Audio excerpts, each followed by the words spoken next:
So I was asked to come here and talk about the future of graphics in games. But I think we're at a point in the industry where the scope has to grow a little bit more slightly to also cover everything. I really believe that the things the developers in this room are doing will play such a central role in the future, not only in the games we play, but also the way we live our lives, run our companies, and experience the future of software and computing, that we really can't talk about the future of graphics and games without also talking about the future of everything. So my thoughts here are based on my perspective at Epic Games. I guess I should back up a little bit and summarize what we do at Epic. We make games and technology. Some of our games are Unreal Tournament, which is available now in public alpha. It's an old school shooter, runs at 120 frames a second, and it's developed in a partnership between us at Epic and people in the game community, all in open source, collaborating through GitHub. We're also building Fortnite, which is a collaborative multiplayer game where you build forts, fight zombies, all in a Pixar-style world. And Paragon is our new MOBA. It's a League of Legends style game with that sort of gameplay, bringing in high fidelity action and really high-end 3D graphics into the fold for the first time. It's in early access, you can play it now. And of course, we also make the Unreal Engine. Now, as engine developers, we work very closely with all of the hardware companies in the industry, NVIDIA and AMD and Intel, the platform companies like Apple and Google, and other industry participants to try to really figure out how our long-term roadmap and their long-term roadmaps can fit together optimally. So we have an unusual amount of insight into where the industry is going to go based on what the hardware is going to be capable of in the future. Now, that's just one side of the future. The other side is the human ramifications of it. And so in this talk, I'm going to try to talk about how all of these things fit together. But right now, a really interesting trend is happening across the entire computing industry. And that is there's the emergence of a common feature set across all platforms. PC, mobile, console, VR. They all now have very high-powered multi-core CPUs. They have increasingly more powerful sensor technology to pick up images and other movement in the environment. They have high-end DirectX 12 class graphics chips, and they have very efficient new low-level rendering APIs. There's Metal for iOS and Mac, there's DirectX 12 on PC, and there's Vulkan on Android. Now, the evolution of games and graphics has really gone hand in hand with the evolution of hardware, because at every step of the industry's evolution, games have advanced to support absolutely everything the hardware is capable of, and have been very constrained by the limits of hardware. Now, this is Epic's first game. Wrote it back in 1991. But these early games began with very abstract representations of characters and environments because we weren't capable of rendering any real approximation of reality. We could just draw sprites and low-res bitmaps and would achieve some sort of hieroglyphic representation of a game world. But around 1994, hardware performance finally grew high enough with about 100 million floating point operations per second that we were finally able to render realistic, very rough realistic approximations of 3D scenes. And games like Wolfenstein, Doom, Quake, and Unreal were all products of that breakthrough in that phase of the industry. But the ultimate aim of all of this is photorealism. And we're now just approaching the level of hardware performance that makes that possible. And that happens to very pleasantly coincide right now with the VR revolution. Now, high-end graphics are vital to VR for a very important and fundamental reason. That's our brains are much more demanding of VR than of displays on televisions, monitors, and smartphones. This is because VR aims to provide the sensation of presence, that you are actually there in a different environment. And it's a very different mode of processing your brain goes through in that case than when you're looking at a little screen. Your brain is far less forgiving. And to master that level of rendering, it's not just a matter of software technology. We also have to understand physiology, psychology, and maybe even a little bit of magic. Now, even for stylized graphics, the Pixar art style or others, the subtle cues still have to be right in VR in terms of lighting, shadowing, animation, characters, and anti-aliasing. Otherwise, our brains perceive that as wrong. And so the idea that stylization is going to be a technique that avoids the need to deal with these really hard problems is really a misconception. Now, this is a shot from Henry, the real-time VR Oculus demo that kind of emulates the idea of a Pixar movie, but rendering in real time to present a really interesting story about a character. Now, that all requires a lot of technology and a lot of new ways of developing content to achieve that level of quality. It affects the technology decisions we make, the design decisions we make when we're building our games in the future, with the new constraints of these platforms, and even how we structure our companies. And now that all of these platforms are capable of supporting high-end graphics, I'm going to start by reviewing the state of the art and future directions of technology. Physically based rendering is the starting point for all of this, and has been the driving force over the past decade to move computer graphics into, strive to ever more accurately approximate the appearance of the real world. And that means realistically simulating the interactions between light and surfaces and shadows, and capture their microscopic properties and behavior in these macroscopic calculations that run efficiently on a GPU. Now, Frostbite and Unreal Engine 4 have both been pressing the state-of-the-art forward, and they're really on the verge of photorealism for a wide variety of real-world surfaces. The big challenge right now that all engines are facing is that to achieve true photorealism with these highly reflective, nonlinear surfaces requires a vast amount of computing power. And so much of the effort over the past few years, and much of the effort over the next few years, will be dedicated towards finding really clever and advanced sampling algorithms so that we can approximate these light and material interactions with far less computing power than necessary to compute it exactly. This sampling is very important because the resolution of these displays are increasing at a significantly faster rate than the amount of computing power that we have available to render pixels. So not only do we have to make the scenes increasingly realistic, we have to do that with less processing power available for each pixel. And now you're pushing into VR with aims of 90 to 120 frames per second, times 2 eyes, times resolutions. They're pretty low today, but will increase exponentially over time. And this is going to be a major challenge. And as we strive for photorealism in rendering, the content pipeline, the way we develop content for major games has to change. In the early days, we all fired up Deluxe Paint and started drawing pixels right there with our hands. But the amount of data required for realistic real-world scene is so vast now that we cannot create every pixel by hand. We have to increasingly rely on studying and sampling real-world objects and using the science of photometry to accurately pick up the properties of materials by bouncing different kinds of light off of them and sampling them from different angles and using different forms of reconstruction. Last year we had a major project to build a realistic, large-scale world with very few resources available to do it. And so our approach was we sent a team out to New Zealand because it was summer then, and they went out and they captured dozens of objects by taking hundreds of photographs of each object from different perspectives, and then pieced them together into 3D models using all kinds of off-the-shelf software. And that process not only generates materials with colors, but also all of the different channels you need for diffuse and specular, aiming to actually recreate the object for real. And here's an object that's been scanned in. And we found that with a very minimal amount of cleanup work by an artist, we can get these very highly detailed objects scanned in much more productively than if we tried to create them by hand. I think these techniques will be increasingly important.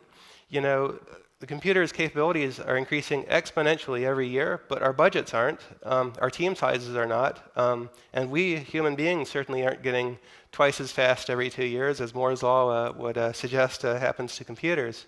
So we're going to have to become more and more productive in creating these real scenes, very realistic scenes, without the brute force effort of the past.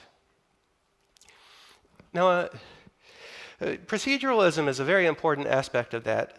The ability to have algorithms fill in vast amounts of detail in an environment, without manual labor being involved at every step of the process.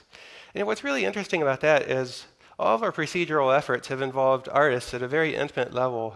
So proceduralism isn't a replacement for artists. It's another tool that artists can use in creating very realistic environments faster than ever before. And so as our experiment last year, we decided we wanted to create a large-scale world as a test of our engine streaming. We got LiDAR data, height map elevation data for Scotland, and took a 40 square kilometer area, and then used these procedural techniques to fill in these areas with realistic objects. And with a library of only about 100 scanned objects, scanned from New Zealand and placed in this procedural model of Scotland, we were able to get some very good results.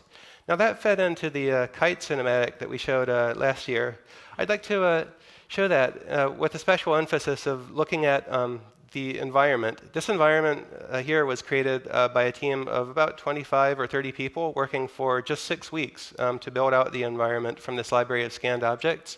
And so with a relatively small team, we're able to create a very large space that served as a playing field for this cinematic.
Thanks. Yeah, the really neat thing about this environment that we just showed is that it's kind of ecologically correct. Looking at the slopes of the surface determines how rocky they are versus how much soil they accumulate, and then the slope further determines what amount of water flow would occur in the environment, where springs would pop out, and all of the vegetation is grown procedurally in those appropriate areas, and a rule set that very much resembles the rules of real ecology. And so it's neat to see all of these different sciences coming together to enable next generation gaming, not only to make it possible, but also to make it more productive than before. But the funny thing is, the way we develop games now is not very much different than it was 20 years ago. Even though our rendering hardware is 100,000 times faster, and the software is more advanced, and the features are vastly larger, it's still the same basic paradigm as when I shipped the very first Unreal editor back in 1998. It's basically super big, complicated CAD software that you use with a mouse and keyboard, and by manipulating all of these different abstract controls using a mouse, with a lot of work, eventually you can learn to build environments. And this is the same thing essentially that we do today with a more powerful set of tools, but the same paradigm. But this is about to change very radically. We can now build VR content in VR. And I'm not talking about sitting in a computer with a headset using a mouse and keyboard as we did in the past, but actually going out using the VR motion controllers to grab objects, manipulate them, and modify them directly in VR. Our first experiment with this was to get the Unreal Editor up and running in VR, and to try to do it in as modern and as thoughtful a way as possible. So, you start out at a human scale in this environment. You can physically reach out with the motion controllers, grab objects, move them around, rotate them with 2 controller motions, much as you'd manipulate objects on an iPhone, including even pinch to zoom. You start out in a human scale environment, but if you pinch zoom it down to 1/20th scale, then you're Godzilla looking down on it from above. You're able to manipulate it at a much finer granularity, like you would craftsmen working with a physical model. And this is much more intuitive than approaches for editing before, and it's rapidly becoming much more productive as well, because a mouse is a 2D input device. That is 2 degrees of analog freedom driving motion in a 3D world. That's not nearly enough. Whereas in VR, you have a full 6 degrees of freedom for your head and for each of your hands separately. And over the next few years, it's going to be expanded much further to be able to motion track each of your individual finger motions at a much higher level of granularity. And I think this is going to lead to a real revolution in the way we develop all 3D content in the future. Right now, we use 3D Studio Max, Maya, Modo, Blender, but these are still old-school CAD programs that date back to similar programs that began in the very early 1970s at the advent of computer graphics.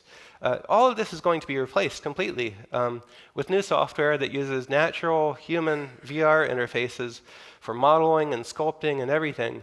And it's going to be much more natural, much more intuitive, and it's going to be so easy that a kid will be able to pick it up and use it immediately. And this is what our experience has bared out so far in bringing people in and having them try editing VR in VR. And it's going to improve exponentially as the hardware gets better. This kind of opens up an interesting point that content creation started out as a very small business. Back in my days, in early days in the game industry, there were maybe a few thousand people in the whole game industry. Nowadays, there are about 2 million indies worldwide, and then there are 50 million people who've created content in Minecraft. And if you think about it, Minecraft is a perfectly valid CAD program too. You build 3D scenes using a set of primitives, and it'll go from there. But I think we're going to see something akin to the YouTube phenomena that swept video and made everybody a content creator, coming to 3D as well. With intuitive VR controls and next-generation devices making it possible to have 1 billion content creators, each participating in 3D content creation. Some will be building the world's best sculptures, some will just be rearranging furniture in their virtual living room, but that's all coming, and it's going to be really interesting in the way it opens up content creation to a much larger audience than before. Another neat trend we're seeing now is that real-time computer graphics and game engines are now being used really widely outside the game industry. These are like non-fiction uses of game engines, and they're going to force us to call them just engines in the future because gaming is just one part of it. This has been done in non-real-time software for decades. Here's an architectural pre-visualization. It runs in real time in the Unreal Engine. This is being really widely adopted. Most of the world's architects are starting to learn this software and to use it to build and preview their spaces with clients and be able to tweak them really productively before they go to the cost of building the thing, where the cost of changes is much higher. And the real-time work of these architects and other industrial users is really going way beyond the game industry in a lot of ways. The nice thing about games is we can always stylize them. Sometimes we stylize games artistically because we have a vision for how they should look, but often we stylize our games because our engines aren't capable of photorealism, and we use that to hide the flaws of the technology. But that doesn't work for architects. Their clients demand reality. They have to deliver reality, and so it's really pushed the way we go about building shaders, studying materials, and representing realistic materials in real time. You can just imagine what it takes to recreate a realistic wood material. A single layer of specular doesn't cut it. You have actually different levels of transparency in one of these varnished woods and different levels of specular channels. A lot of very interesting new ways to represent the interplay of light and materials. Now, I think Epic's perspective on this is kind of unique because we're a tech supplier and we're seeing this happen before it's being really widely publicized, but it's happening in a very big way. And I think there will be millions of industrial game engine users in the future. And those aren't going to be separate industries entirely. It's going to be a unified digital content creation industry that spans games and the real world and everything else. Because once you have these photorealistic objects created for one use, they can be transferred to all other applications for other uses as well. You don't need to reinvent the wheel every time for every application. One thing we've been doing lately is working with car makers who want to use real-time technology for design visualization. They actually still build wood models of cars or 3D printed models of cars, polish them, paint them just right so they can preview what the cars look like before they go to the expense of building them. But now they're rapidly moving to VR and to real-time tools so they can see what their designs look like in advance. And then once their designs are complete, to take those real-time representations, display them in auto showrooms, and make the process of buying or customizing a car or any other expensive device much more efficient than ever before. Now, these companies are very demanding of photorealism and actually simulating the accurate appearance of a particular physical object on the computer. So we worked very closely with McLaren. They generated a bunch of different paint samples of their different materials, and we spent a lot of time recreating them realistically in our Unreal Engine as an example for how to do these things. And the result is it's pushed our engine much further than ever before. And I think these partnerships between game developers and real-world companies are going to be valuable. There'll be a source of funding for many, but there'll also be a source of learning and pushing the technology forward. But one of the hardest problems we solved was recreating realistic carbon fiber in real time. It's a very subtle material, but we had to fundamentally add a lot of new features to our material system to be able to capture that. But with those features added, now any game developer can use that technique to create their own realistic materials with similar properties. What you have there is multiple levels of anisotropic specular reflections on the clear coat paint covering the carbon fiber, and then on the different layers of carbon fiber itself, along with different techniques for capturing the 3D detail and the way it varies with angles. And similar for glass and metal and other materials. And so here we have a representation of the virtual version of the car rendered along with the real version of the car. We had a McLaren over at our office for this purpose. But it's coming pretty close, and this is going to be an important thing in the future. Right now it's being used in very high-end environments at automotive designers and architecture firms, who are not financially limited in how they approach things. But that's going to be used much more widely, and it's coming to everywhere. Imagine the future of online shopping. Today, you go to Amazon.com, you look at a few really low-res pictures of objects in some standard format and decide whether you want to buy the object. But we can do far better than that.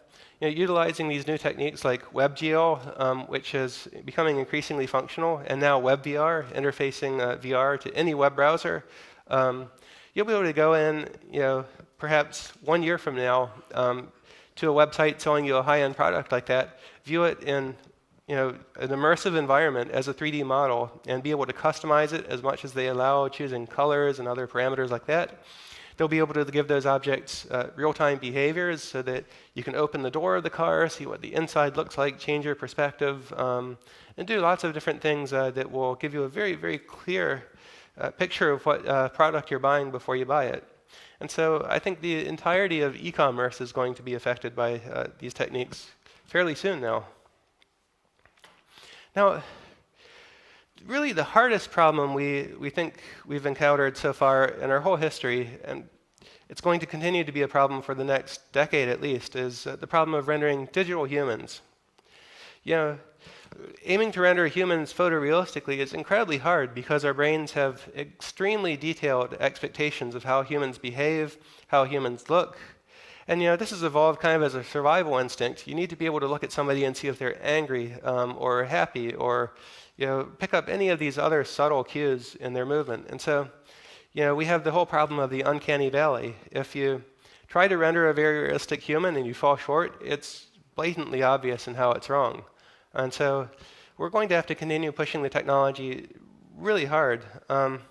But our first effort to really address this problem in this generation began with some of our Paragon characters for this new MOBA we're building. We really wanted to achieve kind of state-of-the-art character rendering in real time. And so we started doing that by measuring properties of real-world humans, using photometric techniques, sampling, and other techniques, and then began the process of recreating it. So we took a photo reference of all of the different objects, people under different lighting conditions, different brightness conditions, all kinds of different angles, so we could calibrate the brightness and the colors and the flow of light through skin.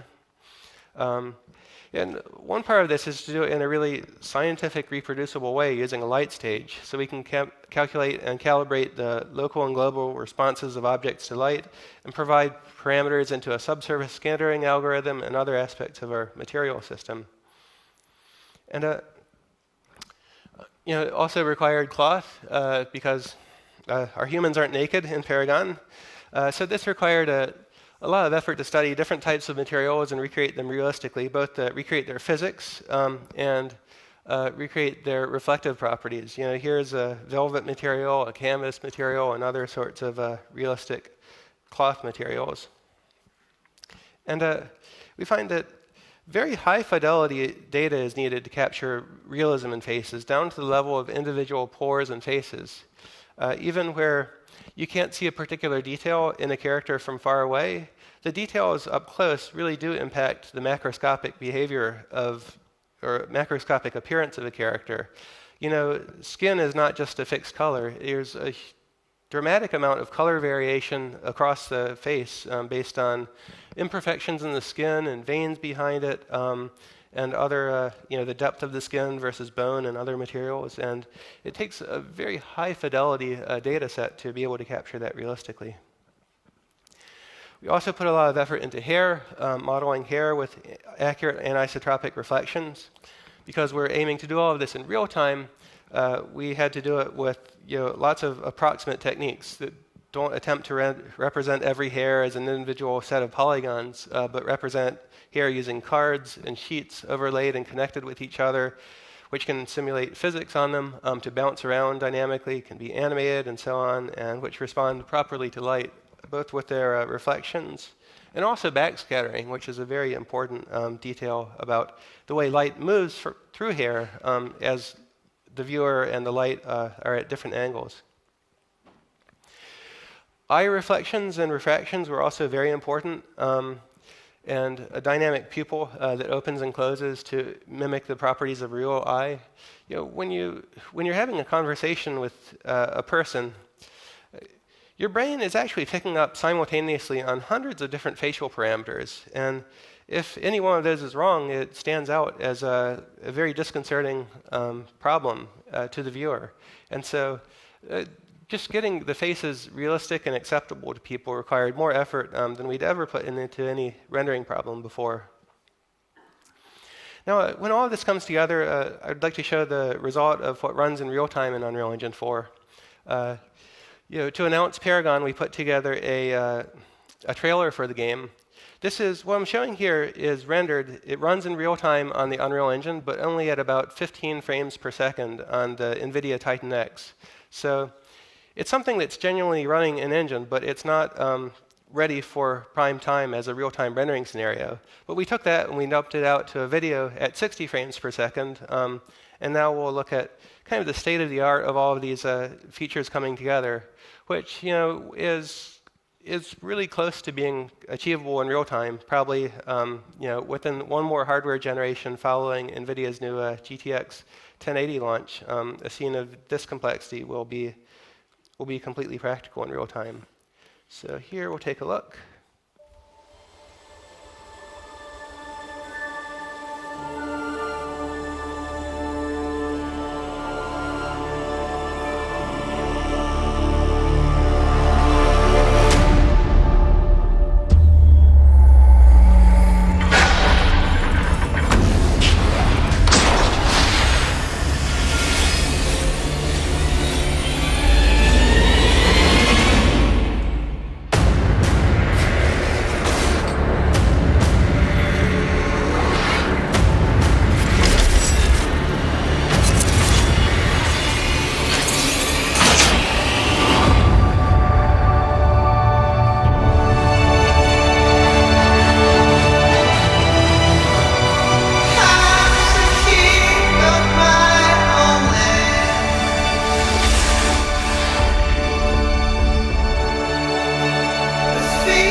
Oops.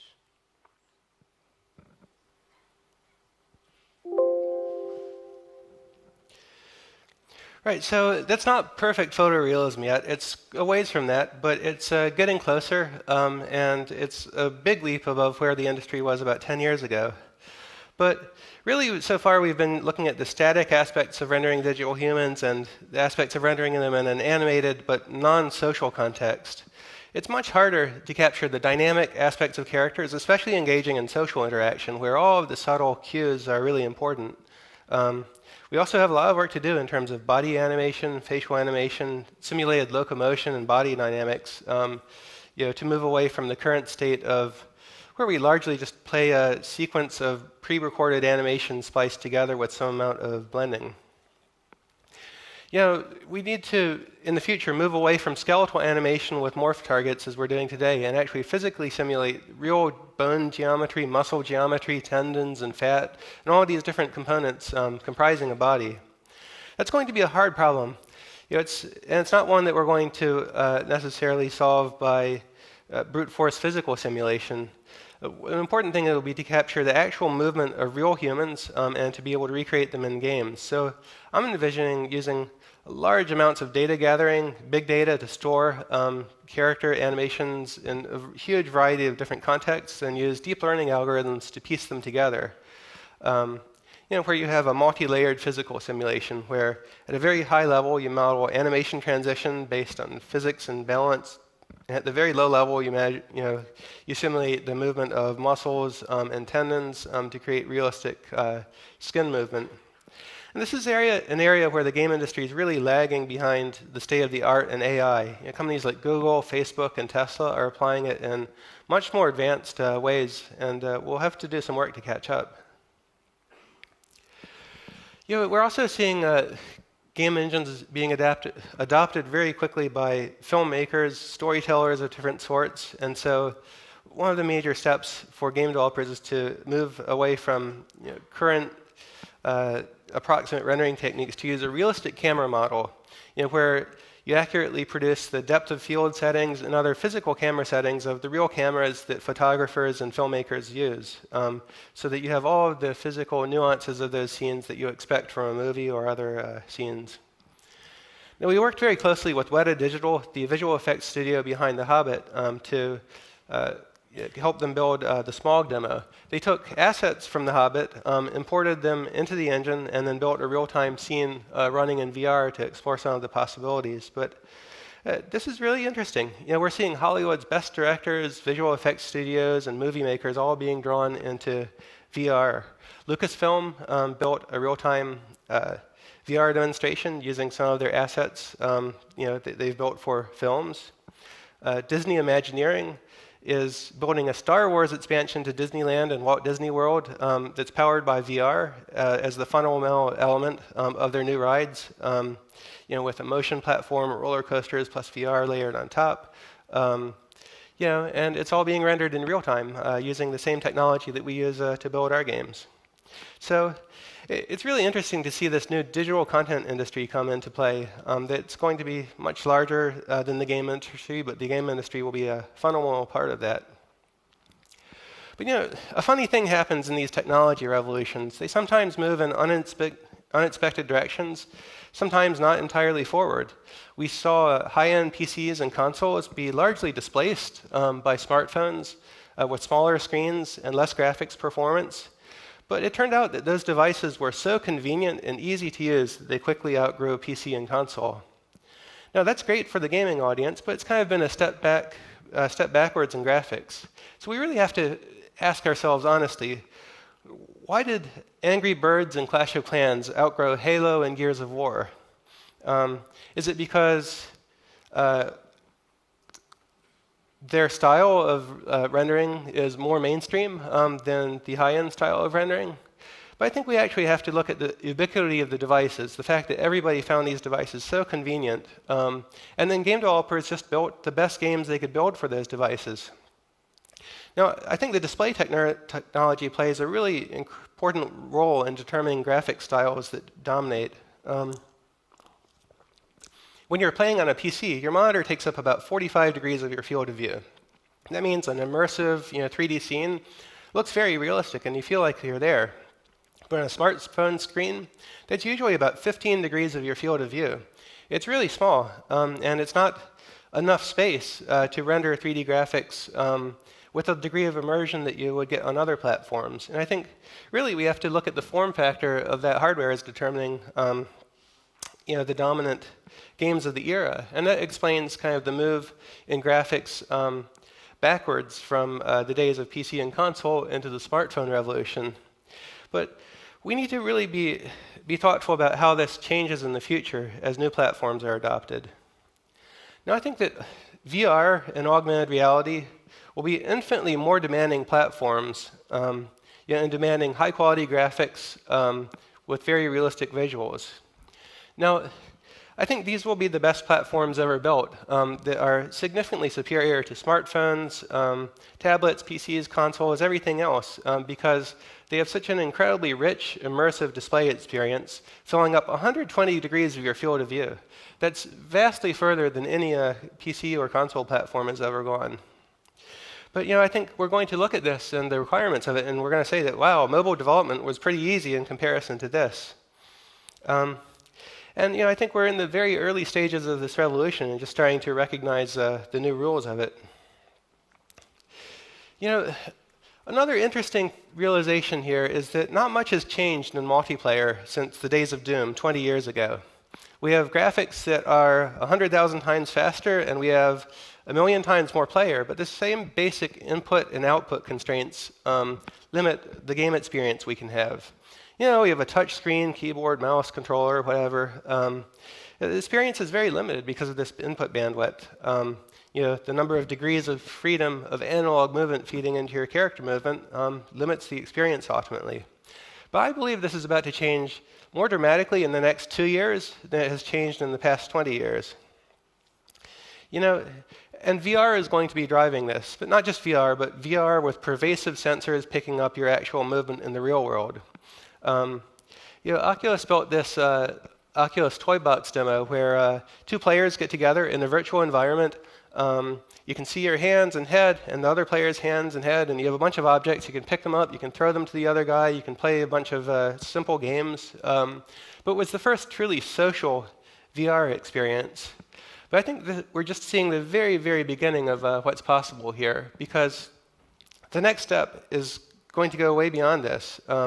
Instead of just 3 forms of input, hands and head, you will have pervasive sensors facing inward and outward. You'll be able to capture the detailed movement of your hands and fingers precisely, like Kinect, but imagine a generation beyond that. And you'll have inward-facing cameras capturing your facial motion and being able to recreate that in a 3D virtual world. Now, you take a bunch of people and you put them together in one of these social experiences, and that's going to be very compelling. To illustrate what's going to be possible soon, I'd like to show this demo that we built in partnership, Ninja Theory built in partnership with Epic, and showed at GDC. This demo was built using real-time motion capture technology. It was shown running in real time.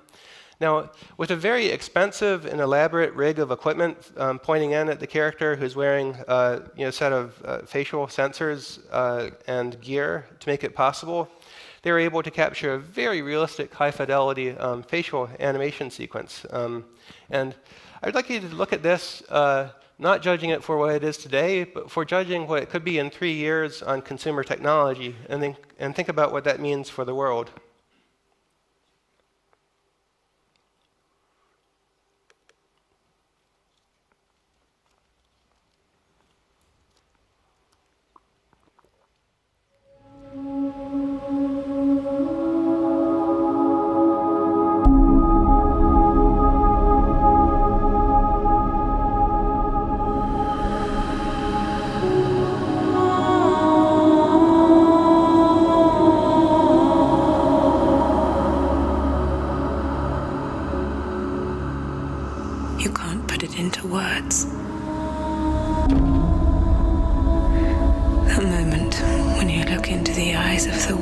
Supposed to reassure you, make you feel safe.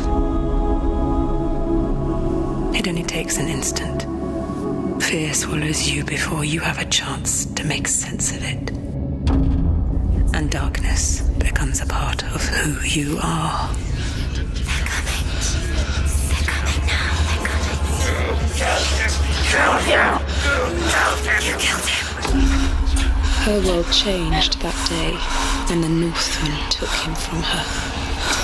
Senua knows that there is no going back to how things were. That there is nothing to go back to at all. Stay still, stay quiet, hide, don't tell her. Their gods can see into your mind. They will use this power to destroy you. They won't stop me. I can still feel him. Whatever's left of him, they will never let him go. I'm not gonna let him rot here! You're the one rotting here. Leave me alone! You will die here. No! And all your suffering will have been for nothing.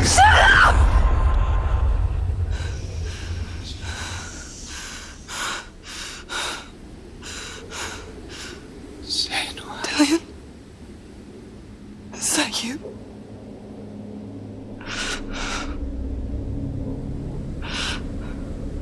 I'll find you, my love. I promise.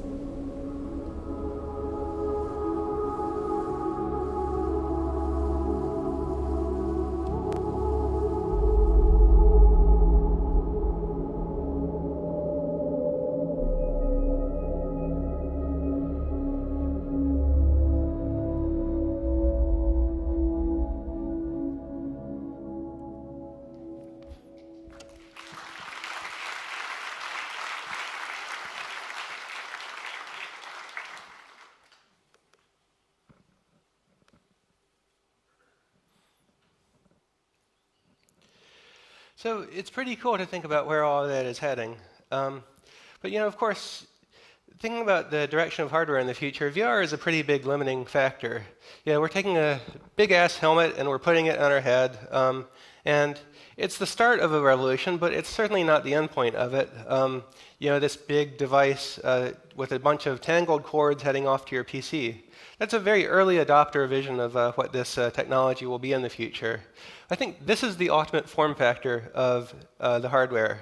It's basically your Oakley sunglasses with an 8K display for each eye that can display a seamless combination of real world behind you and computer-generated imagery overlaid on top, filling your entire field of view with a seamless combination of real and virtual world. With sensors facing outward to capture your hand motion and the environment around you, sensors facing inward to pick up your facial motion and replicate you in the real world. This will be cheaper than any television or monitor because it requires less material. In 15 years, I think there will be 4 billion of them. And I think it will be the future of computers and computing. It will displace smartphones, PCs, consoles, televisions, and become the pervasive computing device of the future. Now, you're probably not going to put a vast amount of processing hardware on your head, so that might be linked wirelessly to a brick that's sitting in your pocket, or a big workstation type PC sitting in your home. But it will offer a really seamless and very convenient experience that will come to define social interaction in the future. So that's really just the technology we're talking about there. That's the bits and the bytes of it. But we should think larger than that to what it means to the social context we live in and the market that will emerge as a result of that. I think the results of that are going to be far more profound. We'll be able to sample and replicate real human emotions convincingly in 3D on the scale of billions of people all going across the internet. And it's basically teleportation technology. Elon Musk is out building the Hyperloop, but I think the Hyperloop has nothing on this because other than being able to physically touch a person, this VR social experience will be largely indistinguishable from reality. And the game industry, the people in this room, we're creators of games and virtual worlds and experiences. We're going to be at the very center of this. And it's an idea that's existed in science fiction for a few decades. It has a name. It's called the metaverse, kind of the catch-all concept of what this will be like that comes together. It's described in Snow Crash and Diamond Age, but the ultimate goal is a shared social experience in a virtual world that achieves the appearance of human presence. It's partly about gaming, but it's also a lot more things than that. Perhaps, the future of commerce and social interaction and business and other things. It might even be the next stage of mankind.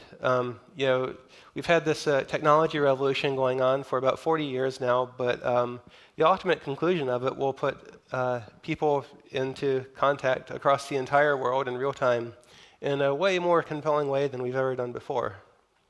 So I'd like to be a little bit more rigorous and talk about what the metaverse looks like. Well, it doesn't look like this, but we can't take screenshots from the future, so we're going to have to use our imagination here. It will be a shared virtual space where people can meet in real time and engage in all kinds of activities, gaming, social, creativity, work, study, shopping, anything. It will be a parallel universe that's created by users that somewhat mirrors the real world and in some way diverges from the real world.